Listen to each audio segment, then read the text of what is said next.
नमस्कार दोस्तों, welcome to सरकार स्टडी वेब्स एजुकेशन। चलिए, नेक्स्ट जो फंक्शन है हमारे पास में वो है आपके मैथ्स और trigonometry function. Maths and trigonometry function. ठीक है, इस प्रकार से हम लिख लेते हैं और यहाँ सीरियल नंबर में डाल देता हूँ। ठीक, इसको मैं रेप टेक्स्ट कर देता हूँ और यहाँ सीरियल नंबर डाल देता हूँ। सीरियल नंबर कौन सा आएगा? 34। ठीक है, 35। इस प्रकार से आपके लगभग जो है 8-10 फंक्शन ये रहने को है। ठीक है, इस प्रकार से हमने इतने खींच लिए। तो पहला इसमें है एवीएस फंक्शन, नेक्स्ट है इवन मतलब सम संख्या, नेक्स्ट है ऑड, नेक्स्ट है मोड, फिर एक MODE वाला मोड है, एक पावर है, ठीक है, एक प्रोडक्ट है। ठीक, उसके बाद आपका राउंड देखने को मिलेगा, उसके बाद आपका SQRT देखने को मिलेगा, उसके बाद आपका रैंक देखने को मिलेगा। काफ़ी इंपॉर्टेंट फंक्शन है ये, आपको देखने को मिलते हैं। रैंक फंक्शन आपका ज़्यादातर उपयोग में आता है, तो आपको ध्यान से इसको समझना है। ठीक है, तो सबसे पहले हम AVS फंक्शन देखते हैं। तो ये क्या रिटर्न करता है? ये एब्स्ट्रैक्ट वैल्यू को रिटर्न करता है। एब्स्ट्रैक्ट वैल्यू मतलब अगर माइनस में हमने लिखे, मान लो यहाँ माइनस में हमने 25 लिख दिए, तो हम यहाँ अगर लगाते हैं इक्वल करके ABS और ABS लगा के इस सेल का एड्रेस देते हैं। सेल का एड्रेस क्या है? D41। तो D41 देते हैं तो देखिए यहाँ पे 25 आ गया, यानी कि एब्स्ट्रैक्ट वैल्यू निकाल कर देगा, यानी कि 25 माइनस में लिखा तो उसको प्लस में देगा। पर यदि मान लो आप प्लस में लिखते हैं तो प्लस का प्लस ही आ जाएगा, तो सिर्फ माइनस की वैल्यू को प्लस में ला कर देगा एब्स्ट्रैक्ट करके। ठीक है, अब यहाँ पे जो इवन है, इवन क्या करेगा? मान लो हम यहाँ पे लिख देते हैं 11, तो ये नियरेस्ट जो सम संख्या है वो निकाल कर देगा। नियरेस्ट सम संख्या मतलब होता है किनारे वाली जो सम संख्या उसको निकाल कर देगा। इस सेल का एड्रेस हमने दिए D42, एंटर। तो देखिए नियरेस्ट मतलब 11 के बाद 12 आता है, तो वो किनारे वाली जो सम संख्या उसको निकाल कर दे दिया। ऐसे ही मान लो यदि हम 12 देते हैं और यहाँ पे हम देते हैं ऑड, तो नियरेस्ट विषम संख्या को निकाल कर देगा इस सेल एड्रेस D43 से। तो देखिए 13 आ गया, मतलब 11 के किनारे में आपका 12 आ गया। और अगर आपने यहाँ लिखे 15, तो 15 का 15 ही है। और अगर आप लिख देते 16 तो 16 का 17 आ जाएगा। यहाँ लिख देते 15 तो 15 का 16। यहाँ पे मतलब नियरेस्ट इवन संख्या और नियरेस्ट विषम संख्या निकाल कर देगा। मोड का मतलब क्या होता है? मोड मतलब होता है रिमाइंडर निकाल कर देगा। अब रिमाइंडर से मतलब मान लो आपने 25 लिखे और 25 में भाग देना चाहते 4 का, तो 4 का भाग देकर देखिए जाएगा क्या? चला तो जाएगा पर शेषफल आ जाएगा। देख, जैसे 4 का भाग 24 तक जाएगा और 1 जो है शेषफल आएगा। पर यदि आपका 5 से भाग देना है इसमें, तो 5 से भाग पूरा पूरा जाएगा, रिमाइंडर 0 आएगा। तो जो भी रिमाइंडर आएगा वो निकालने का काम करता है मोड। रिमाइंडर मतलब समझते हैं शेषफल, इक्वल MOD ब्रैकेट, पहले सेल का एड्रेस यानी कि जिसमें डिवाइड करना है D44 कॉमा लगाए, डिवाइज़र यानी कि सेकंड सेल का एड्रेस कौन सा है? E44, तो हमने लिख दी E44 ब्रैकेट बंद। अब देखिए जो रिमाइंडर है वो कितना आ रहा है आपका 0। पर यदि मान लो मैं यहाँ 7 दे देता हूँ, तो 7 में क्या आ रहा है? 7 या 21 आ रहा है और बचा 4, तो 4 रिमाइंडर आ जा रहा है। भागफल निकाल कर नहीं दे रहा है। ठीक है, जो आंसर आना चाहिए भाग का वो नहीं दे रहा है, सिर्फ उसका शेषफल निकाल कर दे रहा है। कौन? मोड। अब एक और होता है जिसका नाम होता है MODE, जिसे बोलते हैं मोड।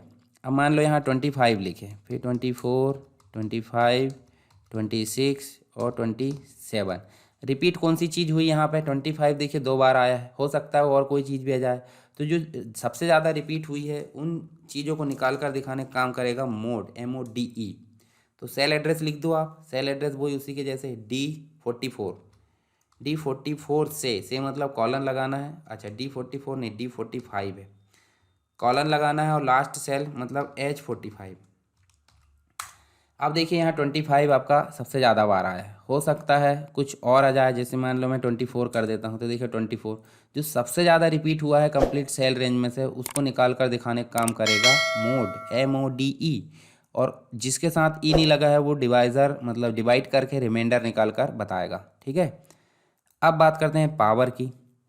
पावर मतलब होता है जितने भी सेल हमने सेलेक्ट करें, जैसे मान लो यहाँ हमने 5, ठीक है, और एक और चलिए यहाँ पे हम कर देते हैं 10 और यहाँ कर देते हैं 5।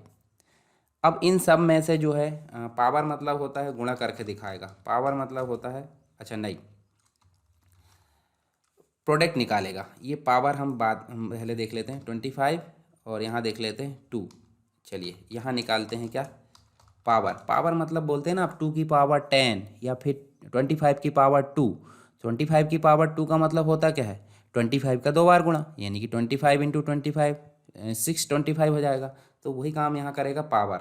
तो पहला नंबर देना है कौन सा, देखिए D46, और दूसरा नंबर देना कौन सा, E46, जिसको पावर बनाना है, तो E46 ब्रैकेट बंद। अब आप देखिए 625 आ गया, क्यों, क्योंकि 25 का 2 बार गुणा हुआ।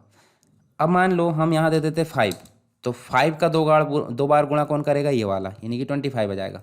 यदि मान लो हम यहाँ 10 दे देते हैं, 10 का 2 बार गुणा यानी कि 10 इंटू 10 यानी कि 100, तो ये 10 की पावर 2 हो गया। तो ये किससे आया है, पावर से, पहले सेल का एड्रेस कॉमा दूसरे सेल का एड्रेस, ठीक है। अब ये प्रोडक्ट है 25 इंटू 5 इंटू 5, इस प्रकार से अगर करना है तो हमको प्रोडक्ट जो फंक्शन है वो लगाना पड़ता है, ठीक है। अगर फंक्शन की स्पेलिंग गलत है तो आपका फंक्शन काम नहीं करेगा। तो पहले सेल का एड्रेस, ठीक है, कॉमा लगा दूसरे सेल का एड्रेस, ये देखिए कॉमा दूसरे सेल का एड्रेस कॉमा तीसरे सेल का एड्रेस, और है तो कॉमा लगा कर आप लिख दीजिए। अब देखिए 25 का 5 में गुणा करें तो 125, फिर 5 में गुणा करें तो 625। यदि मान लो मैं यहाँ लिख देता हूँ 10, 10 का 5 में गुणा करें तो 50, 50 का 5 में गुणा करें तो 250। इस प्रकार से आप ध्यान में रख सकते हैं। अब बात करिए राउंड की। तो राउंड कैसे, मान लो आप लिख देते हो यहाँ पे, इस प्रकार से भी आंसर आता है ना आपका, ये देखिए इस प्रकार से आंसर आता है। तो इसको आप सुधारने के लिए कहाँ जाते हो, ये नंबर में। तो आप चाहते हो कि पूरे सेल रेंज में आप इस प्रकार से एक फंक्शन लगा दें जिससे कि राउंड ऑफ हो जाए, मतलब इधर माइनस होकर डेसिमल पॉइंट तक आपकी संख्या बच जाए। तो इसी के लिए लगाते हैं यहाँ पे राउंड फंक्शन। चलिए यहाँ राउंड लगाते हैं। यहाँ हमने राउंड लगाए और ब्रैकेट स्टार्ट करें, और कौन सा सेल एड्रेस देना है जिसमें हमने संख्या लिखे हैं, D48, D48 ब्रैकेट बंद कर दो। यहाँ जो है क्या बोल रहा है, नंबर ऑफ डिजिट्स, कॉमा लगा कर आपको देना है कितने नंबर चाहिए, 2। देखिए मतलब इस कंप्लीट जो सेल दिए हमने उसमें आप राउंड ऑफ कितने में करना चाहते हैं, डेसिमल पॉइंट के बाद कितने नंबर आना चाहिए, 2। 3 लाना तो 3 दे सकते हैं, तो आपने 2 लाना, तो देखिए यहाँ पे 5 से ये गायब हुआ तो 6, और 6 से गायब हुआ तो ये जो है 1 यहाँ पे प्लस हो जाता, मतलब जैसे जैसे हम माइनस करते हैं। तो ये देखिए हमने दिए थे क्या, राउंड, राउंड में हमने सेल एड्रेस दिए और कितनी संख्या लाना वो हमको यहाँ देना पड़ता है नंबर डिजिट में, एंटर कर दिए, तो ये आ गया राउंड। अब है SQRT। SQRT मतलब स्क्वायर रूट, ठीक है। एक पावर था जो स्क्वायर निकालने का काम कर रहा था, और एक SQRT है जो स्क्वायर रूट निकालने का काम करता है। यहाँ लिख देते हैं मान लो 91, 91 की जगह हम लिख देते हैं, ये देखिए 81 किसका जो है 81 किसका पावर है, 9 का। तो स्क्वायर रूट क्या निकलना चाहिए, 9। तो हमको सिंपल लगाना है SQRT, ब्रैकेट स्टार्ट करें। SQRT जो है उसके बीच में हमको नंबर लिखना है, तो हमने 81 जहाँ लिखे उस सेल का एड्रेस लिखेंगे, कहाँ पे, 49। क्या लिखना है, D49, ब्रैकेट स्टार्ट एंड। देखिए अगर हम लिख देते हैं यहाँ पे 49, तो देखिए 49 किसका है, 7 का। यदि लिख देते हैं 125, तो 125 किसी का है ही नहीं। 144 लिख देते हैं, देखिए 12 का है, ठीक है। ये देखिए इस प्रकार लिख देते हैं तो ये है ही नहीं किसी का। 121 लिख देते हैं तो 11 का है। तो जो भी जिसका मतलब जो संख्या लिखी उसका स्क्वायर रूट निकालना है, तो हमने SQRT फंक्शन का उपयोग करे हैं। अब बात करते हैं रैंक की। तो रैंक फंक्शन भी काफ़ी इंपॉर्टेंट है। चलिए यहाँ पे हम लिख देते हैं, जैसे मान लीजिए कोई बच्चे ने 95% बनाया, किसी ने 94 बनाया, किसी ने 90। अब देखिए यहाँ पे हम जो है 82 लिख देते हैं, यहाँ पे लिख देते हैं 92, यहाँ लिख देते हैं 98, और यहाँ लिख देते हैं हम 85। अब इतने बच्चे हैं, इतने बच्चे में से अब इसके बदले में 10 बच्चे भी हो सकते हैं, तो कंप्लीट रेंज हो गई। 10 होंगे, 10 सेल की कंप्लीट रेंज हो जाएगी। पर हमारे पास मान लीजिए अभी 5 ही बच्चे हैं, चलो 6 कर लेते हैं। यहाँ कर देते हैं हम 93 कर देते हैं। तो इसमें तो आप आसानी से बता सकते हैं टॉप रैंक में कौन है, 98 वाला, दूसरे में 95 है, तीसरे में आपका ये वाला है, चौथे में, पाँचवें में ये वाला, और छठवें में। पर हम चाहते हैं कि इसमें से ज़्यादा संख्या भी हो जाए ऐसे बच्चों की, तो हम ऐसे रैंक बता सकते हैं कि क्लास में टॉप रैंक पे कौन आया है। तो उसके लिए यहाँ पे हम जो है रैंक फंक्शन का उपयोग करते हैं। तो आपको कुछ नहीं करना है, इक्वल लगाना है रैंक और ब्रैकेट स्टार्ट। यहाँ दिया है देखो रेफरेंस मतलब नंबर दिया है, रेफरेंस दिया है और ऑर्डर दिया है। नंबर में आपको जिस सेल के सामने आप लगा रहे हो उस सेल का नंबर देना है। तो कौन सा है? D50, D50 लगा दिए। उसके बाद कॉमा लगाना, फिर बोल रहा है रेफरेंस, और रेफरेंस का मतलब होता है जितने बच्चों का निकालना है उनकी सबकी रेंज को सिलेक्ट करना है। तो कैसे सिलेक्ट करेंगे? आपको लिखना है D50 लिखना है, कॉलन लगाना है और लास्ट वाले सेल का एड्रेस लिखना है जिसमें लिखा I50। तो देखिए कंप्लीट रेंज सिलेक्ट हो गई। अब कॉमा लगा के बोल रहा है असेंडिंग चाहिए डिसेंडिंग, मतलब आपको उल्टे क्रम में चाहिए सीधे क्रम में। तो ये ऑप्शनल होता है, आप चाहे तो 1 लिख सकते हैं यहाँ पे। चलिए मैं 1 लिख देता हूँ और ब्रैकेट बंद कर देता हूँ। तो देखिए उल्टे क्रम में ये जो है मतलब क्या हो गया है, क्या लिखे थे अपन ने, यहाँ देखिए, ये देखिए असेंडिंग में मतलब जो है शुरू से मतलब 82 को पहली रैंक बताएगा, ठीक है, उसके बाद 85 को बताएगा, पर हम कर देते हैं 0 यानी डिसेंडिंग में दिखाएगा। तो देखिए इसको जो है क्या बताया उनने, इसको उन्हें नंबर 2 रैंक दे दिया। अब यही चीज़ आपको यहाँ लगाना पड़ेगा। ये जो है देखिए सिर्फ यहाँ चेंज क्या होगा, D50 की जगह क्या हो जाएगा E50, सेल रेंज भी वही आएगी और जो ऑर्डर है वो भी आएगा। तो आपको इस चीज़ को क्या करना है, इस चीज़ को आपको फिक्स रखना है, मतलब बार बार ये बदलना नहीं चाहिए। तो आपको इसको सिलेक्ट करना है, इतने को सिलेक्ट करिए और कीबोर्ड से F4 फंक्शन की को दबा दीजिए। तो आप देखिए ये जो है लॉक हो चुका है, डॉलर का निशान लग गया, इसका मतलब लॉक हो चुका है। एंटर करो।